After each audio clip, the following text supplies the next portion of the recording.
Кейбір намаздар бар. Жоғарыға көтеріліп, тасталған бір тряпка болып, бір шүбірек болып, бетіңе қайта ұрылады екен. Мені қорлағандай, Құдай сені қорласын дейді екен. Сондай намаздар бар. Намаздарымыз сондай болмау керек. Мені қорлағандай, Құдай сені қорласын дейді екен. Адам жақтырмаған нәрсесінен тезірек құтылғысы келеді. Ескіріп қалған дүниеңді қойып қоймайсың, тастайсың.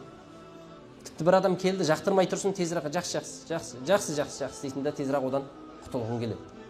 Намаз ондай керек емес болған нәрселердің қатарында тұрмау керек ағайын. Намаз сен керек қылмай былай оқып жатсың ба, ол Құдайға керегі де жоқ оның. Өзіңе керек қылмаған нәрсені Құдайға қалай ұсынбақшысың сен? Құран кәрімде Аллах Тағала пайғамбарға айтады, бұйырып жатыр, айт оларға, амал етіңдер, амал жасаңдар. Алла да көреді оны.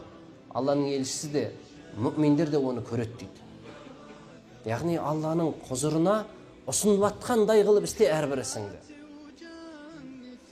Ол көреді оны. Жақсы болса бағаланады. Істі жақсы істесең, ел жұрт та бағалайды оны. Мақтайды сосын, бәрекелді, міне қандай жақсы қылып істеді деп. Алла субханаху ва тағала сол деңгейде өтеуді нәсіп етсін баршамызға намазымызды.